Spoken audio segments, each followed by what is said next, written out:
Hi, Lee Farnell here, and if you're serious about leading your best life and particularly running a business and a business of any size, then you need to know about digital transformation. That's what this podcast is all about, is you getting a real handle on leading your best life through leading your best digital transformation. Stay tuned, this is pretty exciting stuff.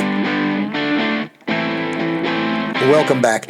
When we're talking about digital transformation, what I thought I'd do is I would ask an expert that I met through our lifter group, SP Singh. He's a guru in this area, and then we met and we looked at some of the case studies and organisations he has really enabled and empowered through digital transformation. I didn't have a clue what he was talking about when he first started talking. And in fact, what I've done right here is gone to GPT chat and said, what is digital transformation and how do you make it successful? And straight away, there's some fantastic tips here. But let's just define this. Digital transformation refers to the process of using digital technologies to fundamentally change and enhance business operations, business strategies, and business processes to drive organisational growth, innovation, and customer value. That's something I've been committed to for the last 40 years. How do we help organisations grow? How do we help them innovate? And how do we provide even more customer value? As it says here, it involves leveraging technologies such as artificial intelligence, cloud computing, data analytics, the Internet of Things, and automation to optimize existing operations, create new business models, improve customer experiences, and gain a competitive edge. And that's what's so exciting. And that's why I had this interview with SP Singh to drill down on this, of how we can do it and how we do it together, because my background is working with the humans, the leaders, the culture, the customers, the sales team, the operations teams, upskilling talent and capacities, creating more collaboration, creating more innovation. But when you combine that with digital transformation and the things that SP brings to the table, it really does get exciting. So have a listen to this podcast and then touch base with us, because what we're going to do is we're going to be offering a diagnostic to scan your organisation for where are the opportunities to not only use digital transformation, but to drive innovation, to drive change, to drive better working and productivity, better working conditions. It's just an absolute win-win. Is it a magic wand? Well, it sounds like a magic wand, and it's certainly well worth looking at. So touch base with us. But here, SP, here we go. This is a great interview. Stay tuned. Well, good morning, folks. This morning is going to be a really important conversation. We're talking about the relationship between technology and humans. We're talking about change and transformation. That's why I want to talk with SP Singh, who's a fantastic person I've met via our Lifter business networking group. SP, welcome to this chat. Lee, thank you so much. Appreciate it. Mate, you and I have already had a fantastic meeting down the city where you mapped out a whole lot of things on a whiteboard and kind of blew me away. And you live in this world of technology, and you call it enterprise-based software, enterprise-based technology. I'm going, what the hell is he talking about? So I'm going to ask a whole lot of dumb questions this morning, and help particularly chief executives and people in the C-suite realise the possibilities. Certainly you blew my mind with some of the case studies you've been working on. And at the same time, we know it's all very well creating all this technology, but if the people don't come on the journey with you, you've just got a pile of technology and it not working. So maybe we start with your background, SP. Tell us about your background and how you've got to be where you are now as an expert in enterprise-wide, enterprise-based, well, you tell me what it's called, enterprise something technology. And let's say enterprise software, yes. Enterprise software, okay, whatever that means. So, SP, tell us about your journey and how you've got to be where you are. Great, thank you, Lee. And thank you for the kind words as well. I don't consider myself the expert by any stretch, but yeah, I'm a lifelong learner. Let's start with when I came to Australia. So I'm from India, did most of my studies back home, and came here, did my studies, got first opportunity to work as a BA in Bank West, and then I found passion in business systems and technology, so technology that supports the business. And realized that there's a lot to be done, a lot to be sorted out. And from their point onwards, primarily I'm working in is business or enterprise software. So we partner with medium-sized businesses, understand their business inside out, and improve productivity and customer experience using technology. We start with enterprise software. That's the start, not end. Right.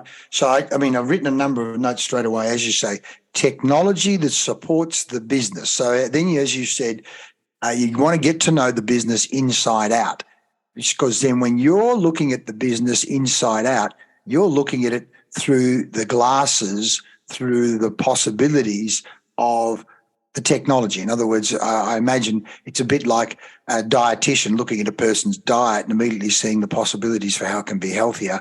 In your case, you're looking at the business, a medium-sized business, and saying, boy, it's functioning the way it is, but if only it changed these systems and used this technology that's now available, we could do a whole lot more. Is that what you're saying? Yes, with the difference that we start with business. So we understand what business is doing or organization is doing now. Where are the key gaps? So we look at the capability level, and we'll try to dig deep as we get more into the discussions. So we look at the business at the capability levels, so how these individual capabilities are functioning now as standalone, and how are they working in more silos, or are there a lot of stuff happening manually? So what are how individual capabilities are working cohesively or not? And then what gaps are there? So how we can fill those gaps within those capabilities at enterprise level, and which technology can support us. So sometimes organizations already have enterprise software, but they're not being utilized well. They may not have been upgraded, or the enterprise software is just sitting there, and over 10 years, no one has made any improvements. So we look case by case basis, look at the enterprise, what are the business problems at the enterprise level, what are the key gaps, and what opportunities out there. So that means there are software technology available through to us. It's already there. It's just we're not aware of it. So we can bring that technology in to really skyrocket that specific capability. And we look all these different aspects, come up with a roadmap, and start with the first project and keep going and transforming the business. Yes, and look, you've said a whole lot of great things there straight away. One, as we know, if the person you're talking to happens to be a salesperson for a CRM or a certain company, then of course they're going to be looking to sell that particular item. Or if a person is selling a particular communications system, or if they're selling a particular bookkeeping system, and so they're going to be biased straight away. Whereas I know straight away you're not associated with any particular company. You're not coming in saying, I want to sell this product. You're starting with the company, the organisation, the medium-sized business, and diagnosing or looking at that through your eyes and all of the knowledge and the possibilities. So you're not looking at it through any bias. Now, the other thing you've said there, which I love, is we start with the first project. In other words, let's break this journey down into bite-sized chunks. Let's break this down let's get the first chunk in and operating, and then we'll get the second chunk in and operating, versus let's get 100 chunks and literally overwhelm the business, or try and sell as much as possible in the first 6 months and then run, which of course is not an uncommon situation when people buy whether it be CRM or bookkeeping or whatever the particular software is. So you gave me a number of case studies. Now, but before we even go to the case studies, when you say medium-sized business, give me your definition of medium-sized business. What's your parameters around medium-sized business? So when I say medium-sized business, it's not small business. So any business over 30 employees, over 10 million of revenue, we consider that as a medium-sized business. And on the upper end, it would be quite a few thousand employees and revenue. so I think that, and the reason we differentiate is the technology and the language and the process is much different. So we specialize in medium-sized businesses. And when you say we, tell me the name of your business and what got you to choose that name, because clearly it means something to you, but it means little or nothing to me. So what is it? Tell me the name. What does it mean? Okay, so the company name is Bani Consulting, and Bani is my eldest daughter name. So her name is Bani. When she was born, there was a thought bubble in my mind that, yeah, we should have our own business, our own company, and name the company on her name. And that sort of dream came true in 2020. When my second daughter was born. Yeah, so it took us a while, but yeah, that's a bit of history about Vani. Fantastic.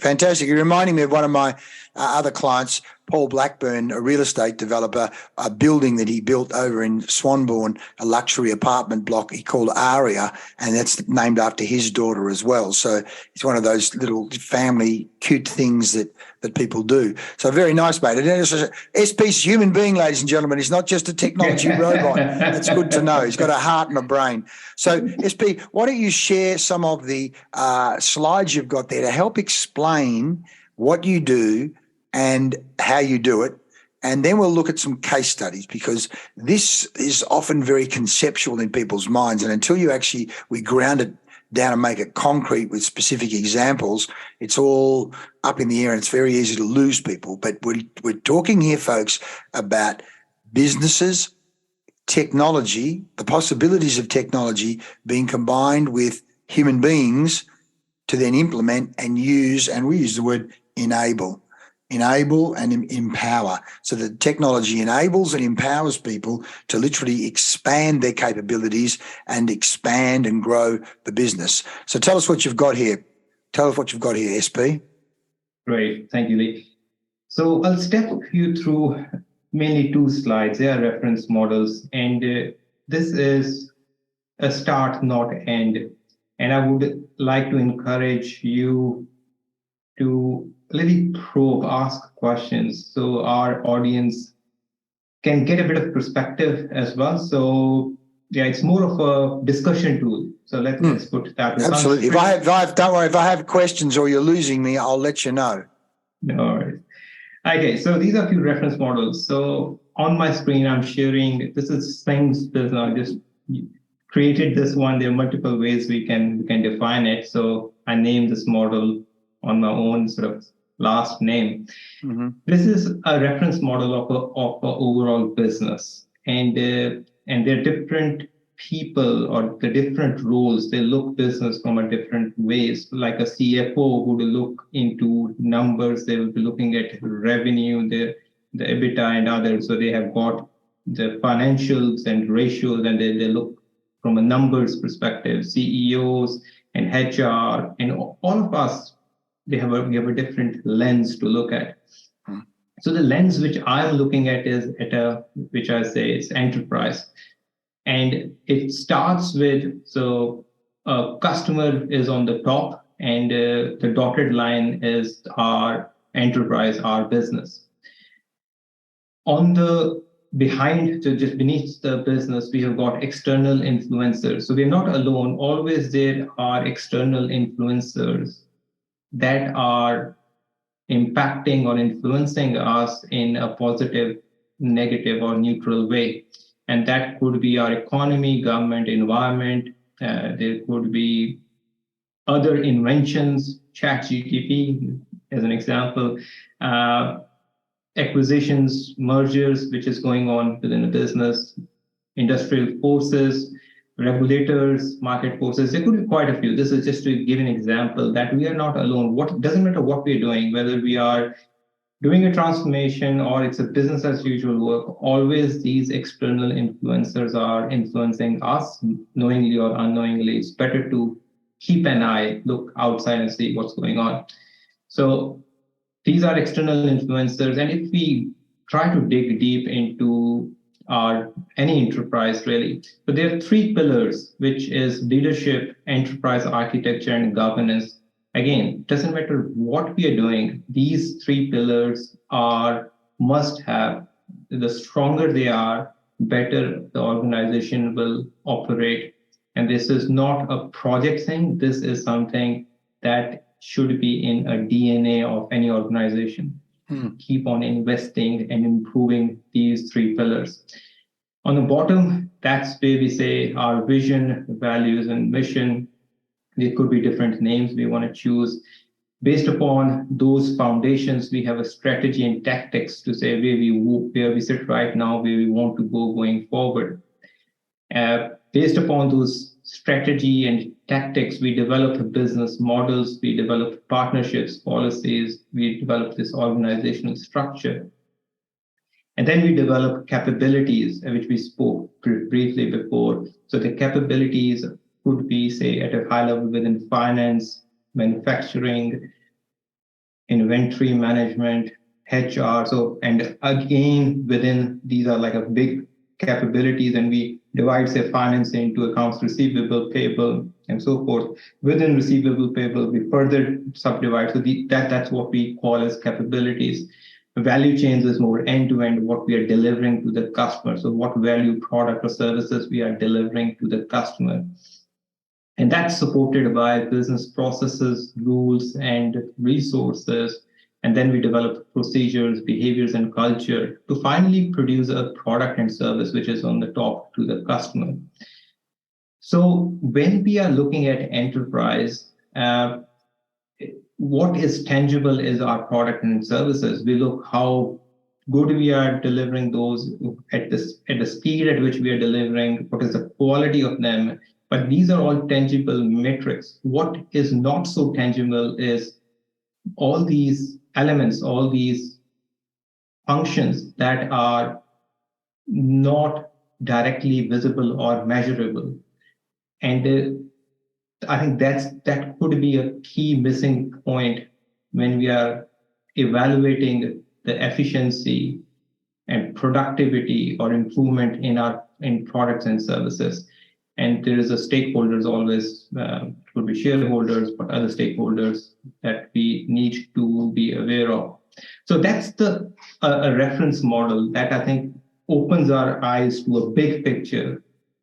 And doesn't matter what we are doing, I think we should be able to reflect back and look at the big picture and see what we are doing and how it is impacting that big picture. I'll stop there and no, well, I can see, that's why we're talking, because in many ways, as you say, you specialize in the enterprise architecture that brings to life and supports everything from vision and values and mission right through to behaviours and culture. And what I do and have done for 40 years is essentially work with the leadership teams of medium and large businesses to not only establish and clarify the vision and values and mission, but literally working right through to strategy, tactics, procedures, behaviour, and then we break it down right into micro projects and what we call innovation micro projects, so that we are moving the organisation forward to deliver, better products, better services, better prices, better sales.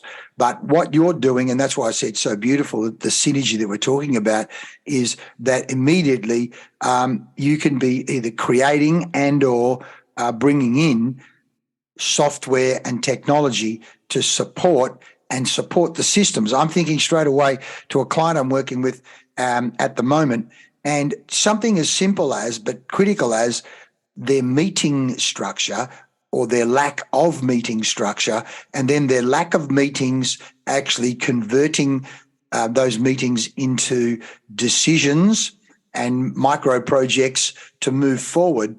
If there was some basic or useful software or architecture where people could structure their meetings, capture the data from within those meetings, and then also the CEO or other managers have visibility. So it would actually start to bring in discipline and structure. And of course, what we found is even at the level we've been operating, by bringing in more discipline and structure, that people are going, wow, it's amazing what happens when you actually have organised, structured meetings, not just chats that end up with nothing. And as we know, just take the meeting thing alone, some massive number, well over 50% of meetings. If you ask people in organisations what percentage of meetings are not productive or a waste of time, it's well over 60% and closer to 80%.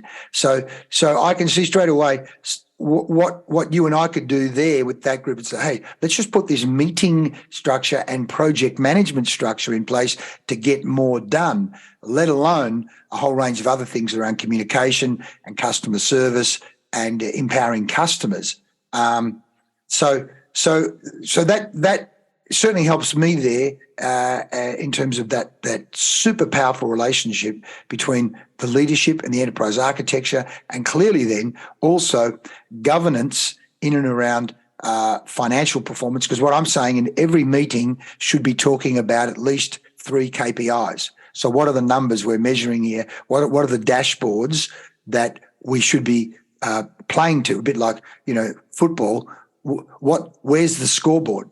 If we can't see the scoreboard and the clock, we're in trouble. So again, you can be both creating and providing the KPI, scoreboard and clock, and even sometimes we talk about in sales, run rate or productivity rate. Way back as far as Andrew Carnegie, just writing what was the production number at the end of the shift. They wrote it on the floor in chalk, and they noticed that immediately started to change the way people approach their work. So here you, with the capacity to provide dashboards and scoreboards without it looking like a aeroplane cockpit, but what are the top 3 to 5 numbers that particular team should be using? And if we link that with meetings, and then, of course, link that with strategic plan and key goals and key projects, and then train the people and work with the people to embed that. And as you say, break it down into chunks so we're not overwhelming. We really do start to enable and empower to help expand the capability and the performance of the business. What are your thoughts on what I've just said there? No, 100%, Lee. And I think the possibilities are endless. And this is one of the fundamental, I would say, problems with the delivery. Because if we're trying to break silos within our own silo, the effectiveness is not that great. Because if I'm, say, enterprise architecture or technology, I say with technology, I am breaking the silos of the different capabilities, say, between finance and manufacturing. So I'm breaking that silo. But if I am not careful, I am itself working in a silo of technology without considering the leadership, governance, and other elements. So if I'm looking at a big picture now and collaboratively working with the experts like you from leadership, now we are looking at a big picture. And then we say, okay, look, let's say, for as an example, meetings management, say, with how to conduct good meetings as a very high-level example. So you help the organization to put forward that and coach that aspect. From enterprise software perspective, what tools are available to support the effective meetings? That means recording the meetings, taking the meeting minutes, distributing the meeting minutes, and how to effectively manage the data and information management. So I bring those tools in. Now we are talking, this is a fundamental change where the organization knows how to effectively run the meetings, not just conceptually, but now they have got supportive tools as well. And now it's a much better change. Just to add to it, I think just to paint a bit of picture for our audience, it is like a ripple. If we are working on a leadership side and we did a project, we explain how to run meetings, again, example, it's a little ripple. It has effect, but how about if we synchronize that ripple with, say, enterprise architecture or software or technology, ripple and it's synchronized, that means now it's a much more bigger effect. And then we have all these other ripples, we synchronize them. I think we could have a tide. That's where the net effect of our collaboration and our effort will be much higher. That's where the transformation happens. And I think it's must have. I don't think it's a choice. We must look things at much wider perspective, and those collaborations are going to be very, very effective. Yeah, great. Yeah, I think as we said, the possibilities are endless. It's brilliant. You've got some other slides there, SP. Share what else we've got that takes the conversation even further. No problem. So the next one is. Oh boy, there's a bit of information here, SP. Thank you. So now it's very. I think it's something we should all look in detail. So the next one is an aged care reference model. This is at a capabilities level. So on the top, we have strategic. And under strategic, we say this is more for the key audience are executives. So we say talk about policy, strategy, investments, marketing, governance, business management, partnership management. There could be more. But again, these are all these capabilities that executives are interested in. Mm-hmm. The core business is there could be, say, events, funding management, there is a client management. Under client management, we've got client assessment. The client comes in, we do assessment and see which category they fit in, what funding could be available, so forth. And there are other elements I won't dig deep, but there are client management sort of capabilities. There are care management, it could be disability, residential care, and other elements. So that's what aged care business do in general. So these are the core functions that any aged care business would be offering. And they are supported by these business support functions. That is a HR, business intelligence, that's all the reporting at the enterprise level. There will be ICT, project management, information management, legal, training, finance, so many other things. So these are all the support or shared services. In bigger organizations, we use that in shared services. But there are all the business support functions which are supporting the core business, and the core business is driven by the decisions at a strategic level. So these are the high-level capabilities for executives. That's another way to look at the business, and it's more specific. It's more domain specific. So in this instance, this is aged care. So if we are bringing, say, for instance, a customer says or prospect says, okay, look, I have a problem in how to manage the clients. I cannot see what's coming, what's going. I don't know how many inquiries are being made. And the billing takes so much time. By sort of end of month process takes too long, and cash flow is always a problem. So I throw a few things in. So based upon these problems, these could be symptoms, and I think that's where we should look at the big picture and say, based upon these problems / symptoms, what the root cause of the problem is, and where the problem is.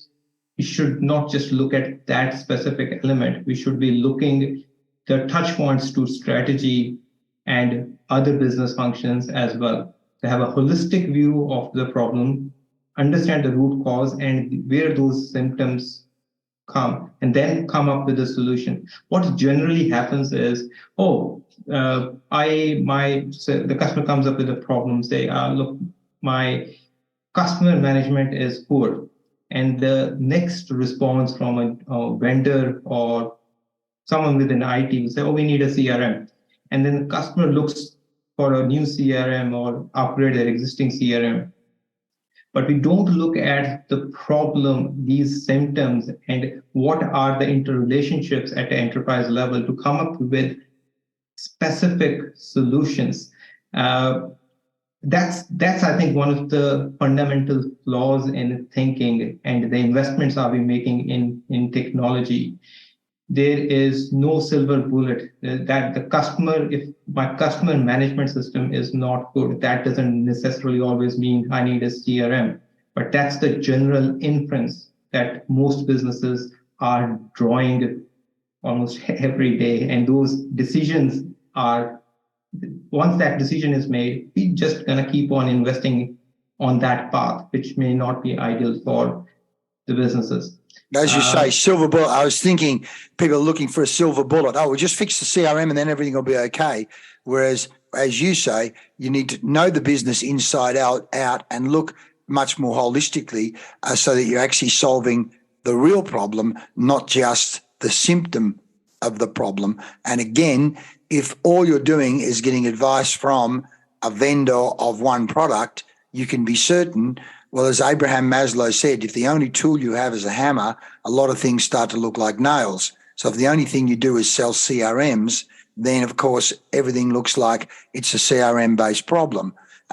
Versus, as I look at this model here, and as you say, client assessment management, well, there's software and technology associated with that, but there's other software associated with the self-service portal. There's other software associated with the contact center management. There's other software associated with client feedback management, project management, business intelligence, HR. What can end up happening is an organisation ends up with 20 or more, or let's say 10 or more, separate pieces of financial management. Clearly, there's training. We'll have another OH&S.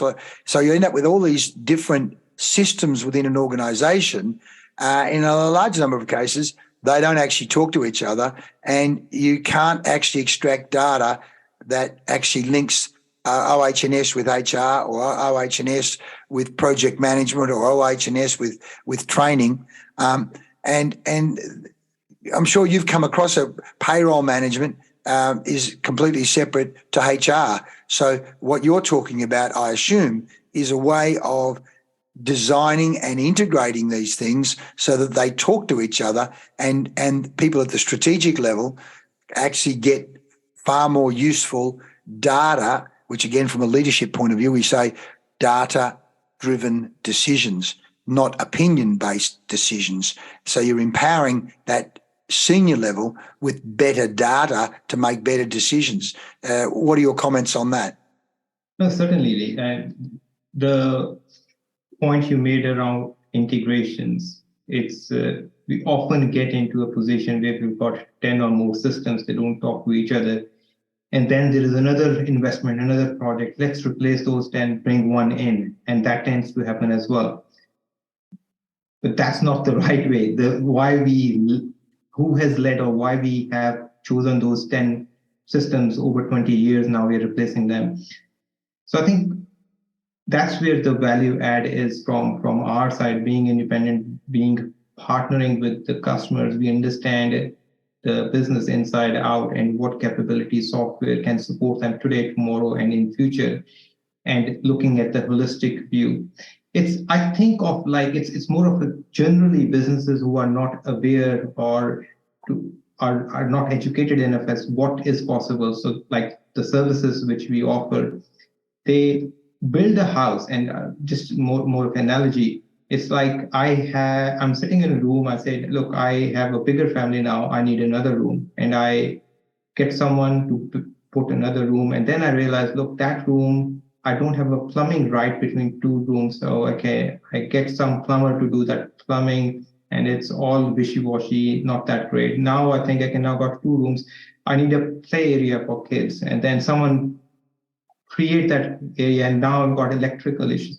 So because I haven't thought the initial what my current and future needs could be, and based upon that, ask an architect to put together a plan for me, and based upon that plan, what I should be doing now and what I should or can do within say 3 to 5 years, it's a much different outcome. So I think the initial architect, the initial consultation and partnership with that architect is a key, and that's the value we offer.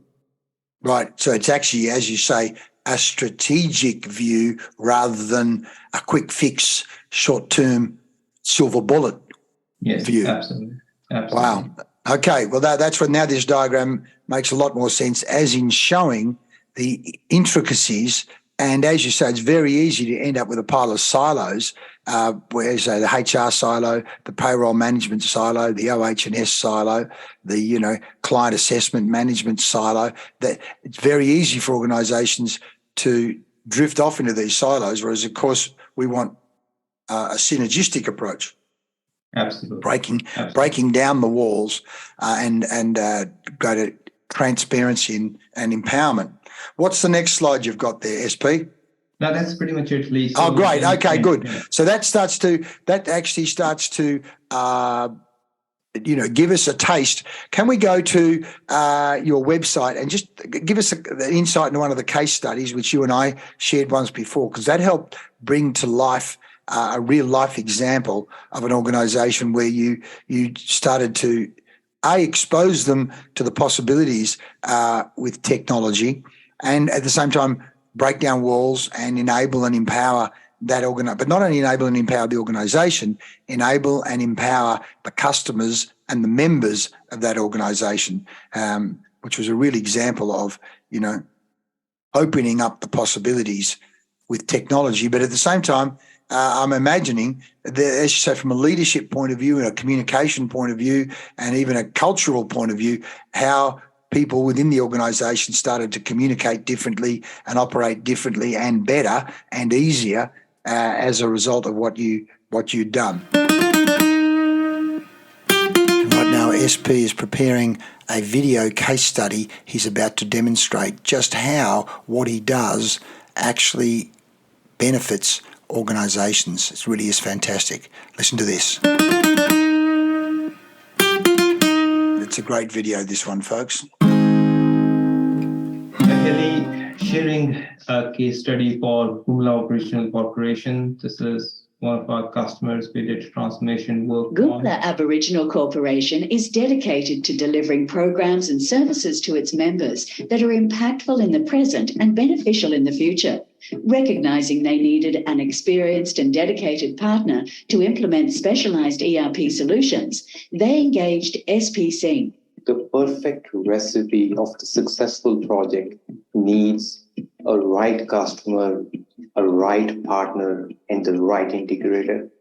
I feel blessed working and serving Kumla for the last 2.5 years. SP also worked with Kumla to implement a 24/7 members portal.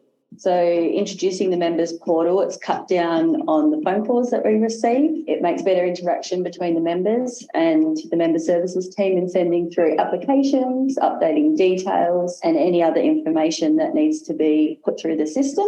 So starting from lodging the application to tracking the application and finally receiving funds, everything is digital, trackable on your mobile device. In finance, we process member payments every day, and the ERP system has allowed appropriate controls in place, transactions going to the right people and having the correct approvals. That's also allowed us to process more transactions on a daily basis, benefiting members. I'm also actually a member of Kumla as well, so I get to work with family, and it's been really great to start here and learn more about the history of Kumla and just learn about family connections and things like that. When I first started working here and was working in the membership services team, we had SP come in and he was building a members portal for us. So it's basically an online portal that our members can access to find out how much funding they have and make applications and things like that. Kumla also needed a more efficient voting system, so SP got busy.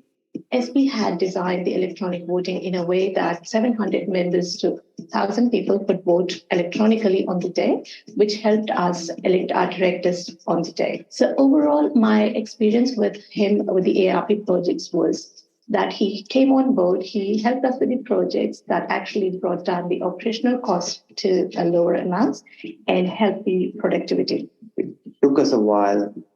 We have to stress that was not simple, but it is fruitful, and the digital transformation should never stop.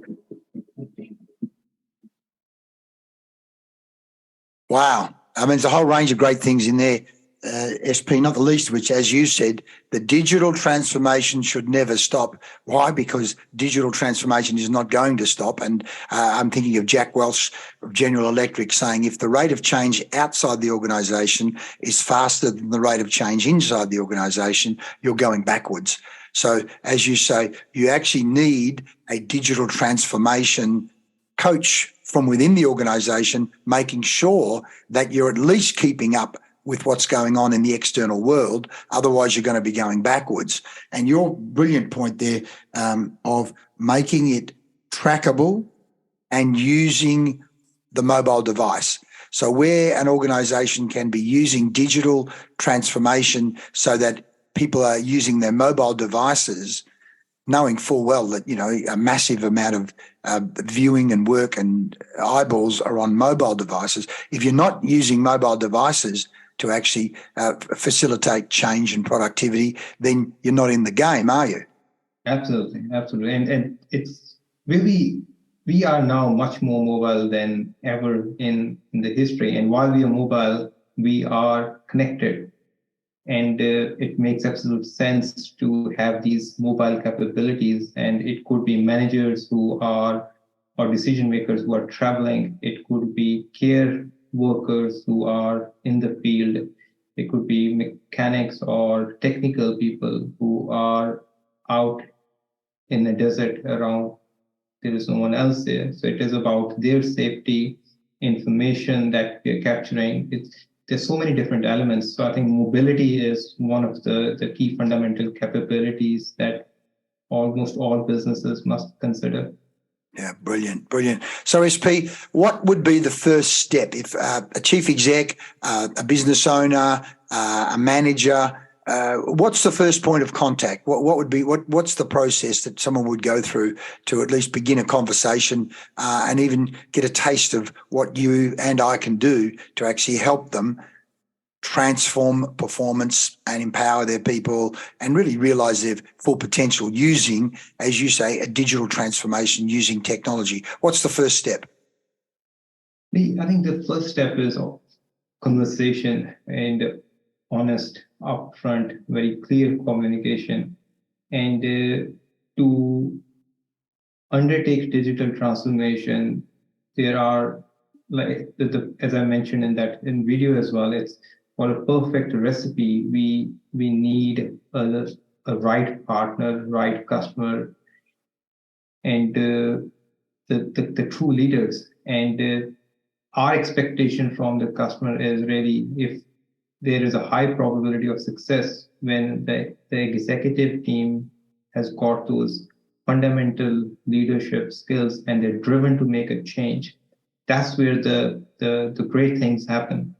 So we start with conversation, honest conversation, what's going on within a business, what the key gaps, problems, symptoms that everyone is experiencing. So we start the conversation from at a strategic level, at a high level. Then we engage with the department heads, say the executive managers, senior managers from each and every department. We have a similar discussion, but more at an operational level with them. And we do a thorough assessment of the three main elements. The first is the organizational structure, how organization is structured to offer the services and products to the customer. So this is structure, organization structure, that's one. The second is information systems. So how they're using the tools and technology software to deliver what they do every day. And the third is more from a process and procedure side. So how effectively are they using and how convoluted their processes are. And that sits more within an enterprise architecture. So we look at three different aspects of the business and come up with a roadmap or a action plan that we suggest to the decision makers. Say, looking at our enterprise level view, these are the key problems, these are the key gaps, these are the key opportunities, and the sequence, the proposed sequence is this. It's we can start with this small element and then we can grow from there. that's the general approach. Yeah. So yeah, that's one of the ways we can engage our staff.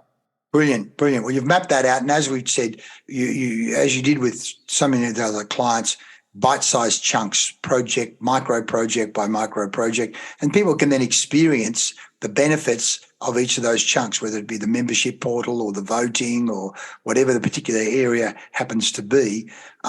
They can go, wow, that worked. Let's go to the next stage. So it's a great example of what we call positive reinforcement. That worked. Let's do some more.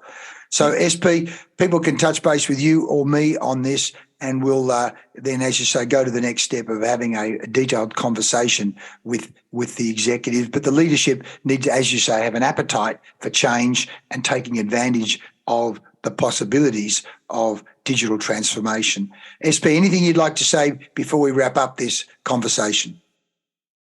No, I just want to say big thank you to you for organizing this, Lee. And the key message is really, I think one of the it may not have been recorded, but that's more, I don't have a data to support it.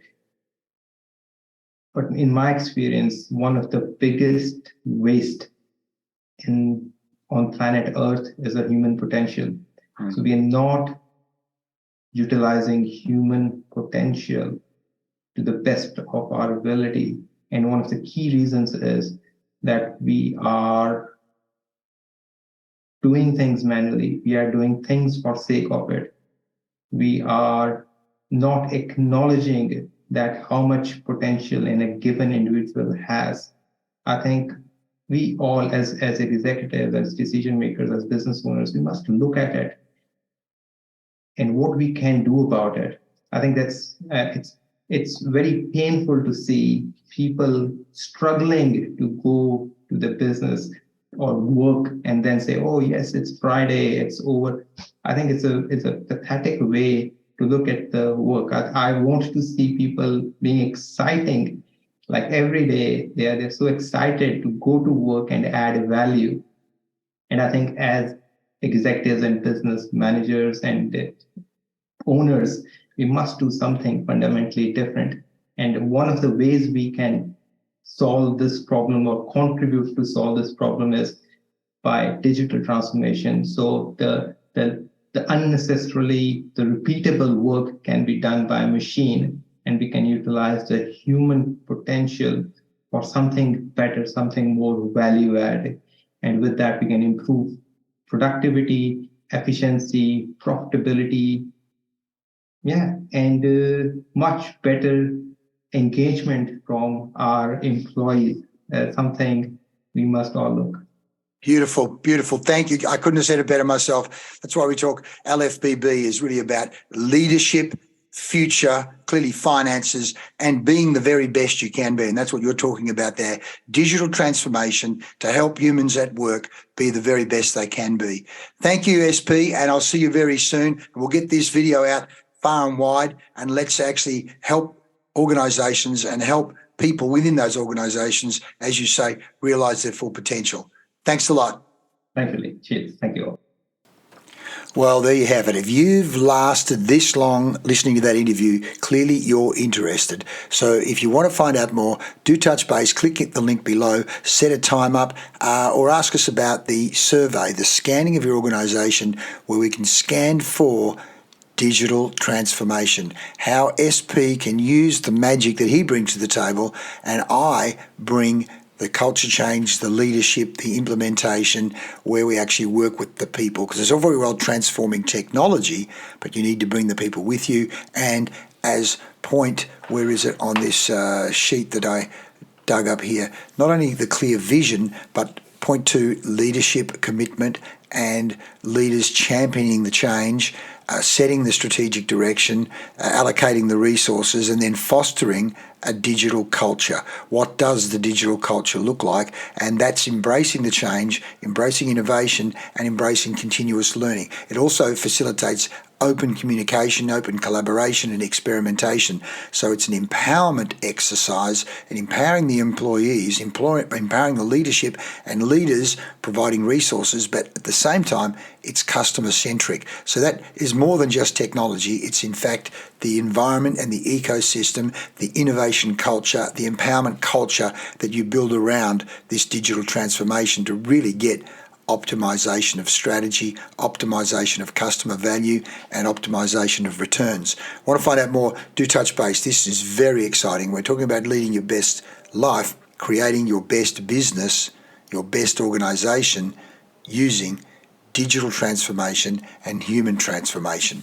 Come and join us. Thanks for listening. I'm Lee Farnell.